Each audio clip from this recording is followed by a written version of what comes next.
Isa akong bilyonaryo. Kabanata 365 hanggang 366.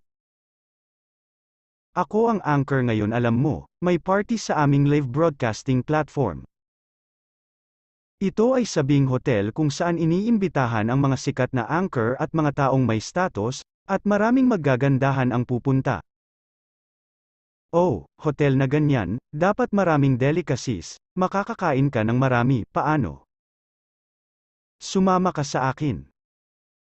Sinabi ni Crystal sa nakakabighaning tono na gusto lang niyang makasama si Marvin sa party ngayon. Sa puso ni Crystal, iniisip niya na magiging gaaman ang mga tulad ni Marvin kapag may narinig silang magagandang babae at masasarap na pagkain. Pagkatapos ng lahat, ang isang taong tulad ni Marvin ay hindi pa nakikita ang mundo, at kadalasan ay walang pagkakataon na makipag-ugnayan sa magagandang babae. Bihira lang siyang magkaroon ng ganitong pagkakataon para isama siya, syempre, kailangan niyang sundan siya. Matapos marinig ang mga salita ni Crystal, biglang lumubog ang mukha ni Marvin. Paano mo nalaman ang party na ito? Hindi ba ito ang live platform na nag-text sa'yo kagabi? Hindi gusto ni Marvin ang ganoong party noong una, dahil inisip ni Marvin mula sa kaibuturan ng kanyang puso na hindi ito masyadong orthodox. Ngunit isa lamang itong party na inorganisa ng isang live broadcast platform. Karamihan sa mga taong pumupunta dito ay ang mga anchor ng kanilang platform. Kasama ang mga gumagamit ng mataas na pagkonsumo. Dahil hindi mataas ang antas ng kalidad ng anchor dito, saan mapupunta ang antas ng mga gumagamit na gusto sila at ang mga taong handang magbigay sa kanila ng mga regalo? Nagulat na lang si Marvin, si Crystal ay naimbitahan sa naturang party. Let's go. Let's get ready now. Let's go now. Hindi na hinintay ni Crystal na sumagot si Marvin, dahil sa cognition ni Crystal, mangangako si Marvin sa sarili niya, kaya hindi na niya kailangan magtanong, dalhin mo na lang. I advise you na huwag pumunta sa ganyang party. Bagamat ayaw ni Marvin na pakialaman si Crystal, nakikita na laging tumetalon si Crystal sa fire pit, hindi maiwasan ni Marvin na paalalahanan siya.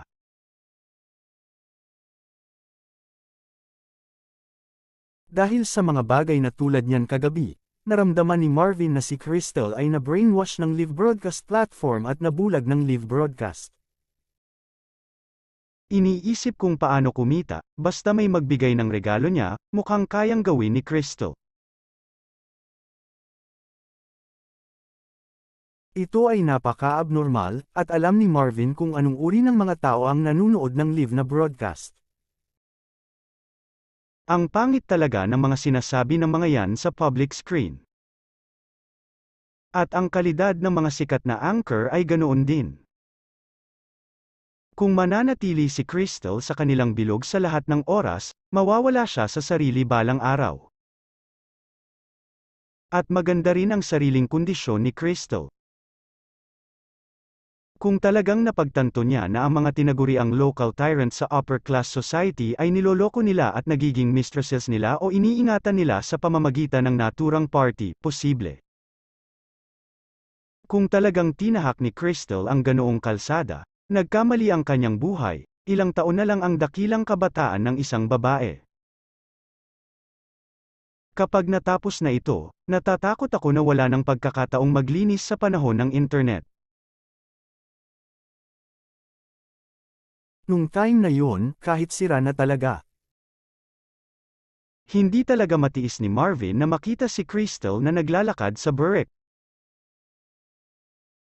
Crystal, mas mabuting itigil mo na ang pagiging anchor, dahil ang industriya ng anchor ay hindi isang seryosong industriya, at sa tingin ko ito ay makakasira sa puso ng mga tao. Kung mananatili ka sa bilog na ito ng mahabang panahon, maimpluwensyahan ka nila at magiging degenerate ka. Ang mga babaeng tulad mo ay hindi dapat pumunta sa ganitong paraan. Sa oras na ito, taimtim na sinabi ni Marvin kay Crystal. Ngunit narinig ni Crystal ang mga salita ni Marvin, ngunit siya ay natigilan. Tinanggihan ni Marvin ang kanyang sarili at pinuna at tinuruan ang kanyang sarili. Nagkakamali ka ba? Naparito ako para isama ka sa party na may magandang intensyon, tinatawag mo akong depraved and mean, Marvin, ano ka ba? Anong karapatan mong sisihin ako? Isang lalaking walang konsensya tulad mo, deserve mo bang lumapit sa akin?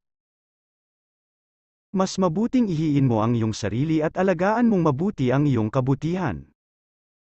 Lalaking walang puso. Si Crystal sa oras na ito ay ganap ding wala sa katwiran, kay Marvin ay panunuyapa ng mga insulto. Wala akong konsensya. Heartbreaker ako. Si Marvin ay nalilito sa oras na yon. Ano ang sinasabi niyan? Kahit alam ni Crystal ang tungkol kay Joanna? Isipin mo dito, ang mga mata ni Marvin ay madilim din. Para sa iyo, si Marvin ay talagang nakakasakit ng puso. Nang makita kung ano ang hitsura ni Marvin, itinapon ni Crystal kay Marvin ang isang malaking puting mata. Oo, walang puso kang lalaki, wala ka lang konsensya, wala kang puso, ayaw mo sa girlfriend mo. Nang marinig ito, itinaas ni Marvin ang kanyang ulo nang may kainahinala at tinanong si Crystal. Hindi, gusto kong malaman kung ano ang ginawa ko. Bakit wala akong konsensya? Sino ang pananagutan ko? Sa oras na ito, narinig ni Marvin na hindi si Crystal ang nagsabi sa iyo, Joanna. Kaya siya ay nalito. Sino ang nawala sa iyo? May mukha ka bang magtanong? Tanong ko sa iyo, nasaan ang snowman Hannah? Naiinis na sabi ni Crystal. Hannah.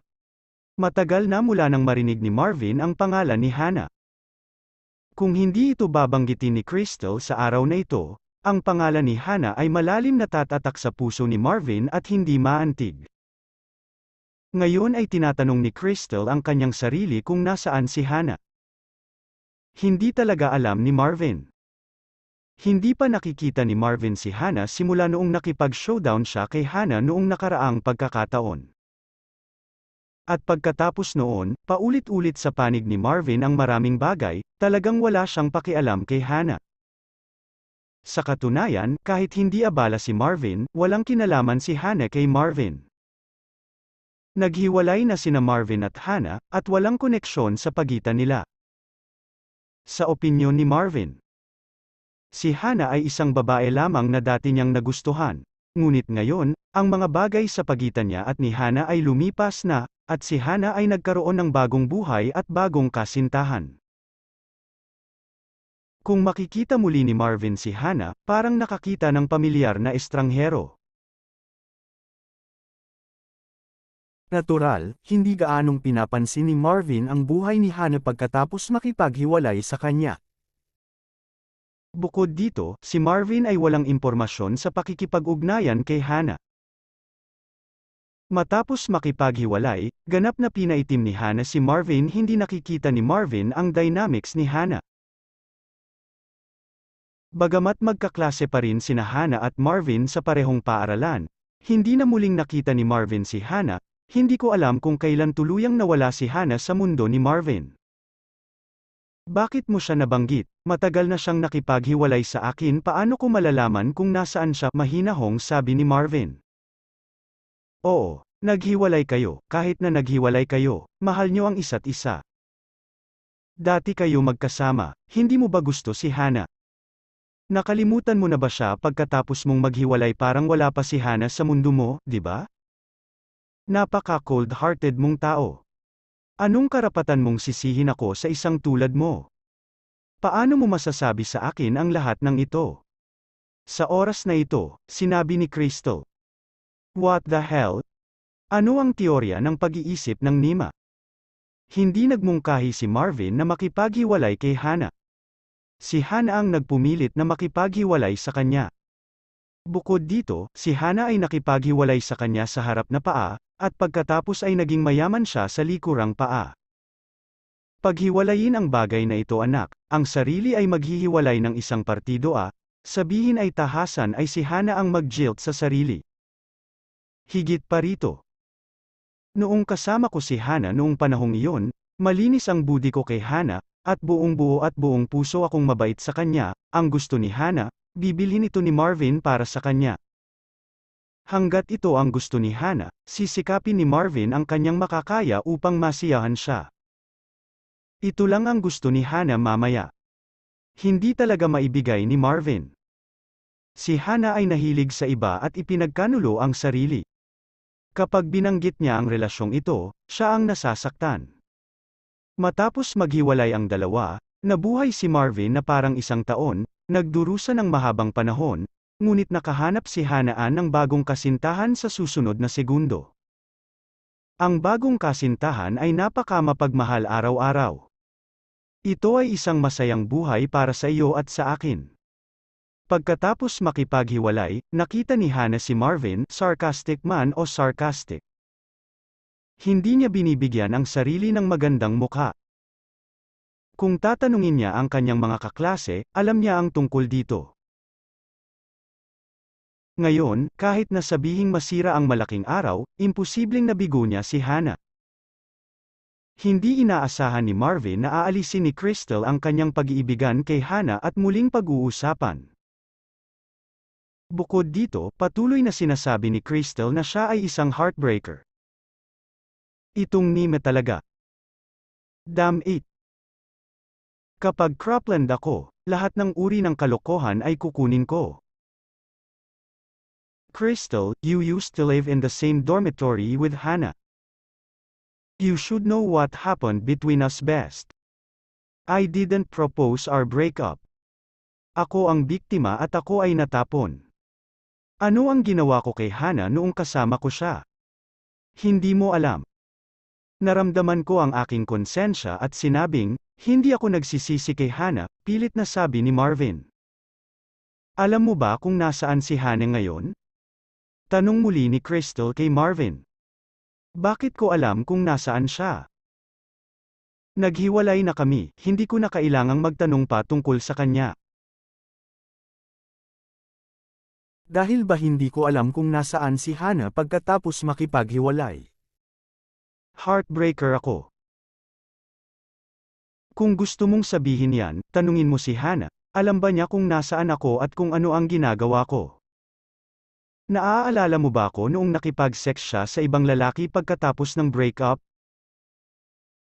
Hindi talaga kinaya ni Marvin ang hindi makatarungang pagtrato ni Crystal. Siyempre alam niya kung nasaan ka at naaalala ka niya. Nakatira ako sa iisang dormitoryo niya kaya alam ko kung ano ang nangyayari sa kwartong ito. Alam mo ba na pagkatapos makipaghiwalay, madalas sabihin sa amin ni Hana kung saan nagpunta si Marvin ngayon at kung ano ang ginawa ni Marvin ngayon. Tahimik na pinagmamasdan ka ni Hana. Kung hindi, sa tingin mo ba pagkatapos ng paghihiwalay mo, ang iyong pagkikita ni Hana ay isang pagkakataong pagkikita lamang? Kung talagang chance encounter, paano kayo maghihiwalay dahil sa malalim mong tadhana? Sa oras na ito, malakas na sinabi ni Crystal. Matapos makinig sa mga salita ni Crystal, hindi mapigilan ni Marvin na matigilan. Mukhang may punto si Crystal. Sa panahon pagkatapos ng breakup, madalas na makilala ni Marvin si Hana. Hindi, upang maging eksakto, madalas na nakakasalamuhan ni Marvin si Hana at ang kanyang bagong kasintahan. Bakit ginawa ito ni Hana? Biglang tumawa si Marvin. Ibig mo bang sabihin ay lihim akong pinagmamasdan ni Hana? Alam mo ba kung bakit niya ginawa yon? Dahil sinabi ko sa kanya na nanalo ako sa loto. Napapansin niya na gusto kong makipagbalikan sa akin at pumunta ka dito para sa pera ko. Hindi mo alam. Pagkatapos kong manalo ng premyo, lumapit sa akin si Hana para makipagbalikan, ngunit niloko ko siya na ginastos ko ang lahat ng pera. Hulaan mo. Umalis si Hana nang hindi bumalik. Hindi. Hindi naman ganito. Alam mo ba na noon pa man ay may gusto na si Hana sa'yo? Kahit na nakipaghiwalay siya sa'yo, nasa puso ka niya. Pinagmamasdan ka niya sa dilim dahil gusto ka pa rin niya. Kahit break na siya, gusto ka pa rin niyang makita. Gago, may nasa puso bang nagkipaghiwalay tanga? Anak ka ng tinapa. Huwag kang maniwala sa kanya Marvin, sarap mong patayin. Pero ikaw, isa kang heartbreaker, at tuluyan mong makakalimutan si Hannah kapag naghiwalay kayo. Ikinalulungkot mo si Hannah. Sa oras na ito, si Crystal, nakatingin sa mga mata ni Marvin na puno ng pang-aalipusta, sabi ng puno ng pang-aalipusta. Gayunpaman, huminga ng mahabang hininga si Marvin at ganap na natukoy ang isang bagay. Iyan ang mali sa utak ni Crystal. Sinabi sa kanya na sabihin ng malinaw, ngunit tinawag din ng isang walang pusong lalaki ang kanyang sarili. Speechless talaga ang damo. Si Marvin ay hindi magaling. Sabi niya sa Crystal ironically. Haha, nakipaghiwalay na siya sa akin at iniisip niya pa rin ako? Hahanapin ko na yata ako ng bagong boyfriend, hahalikan, yakapin at yayakapin.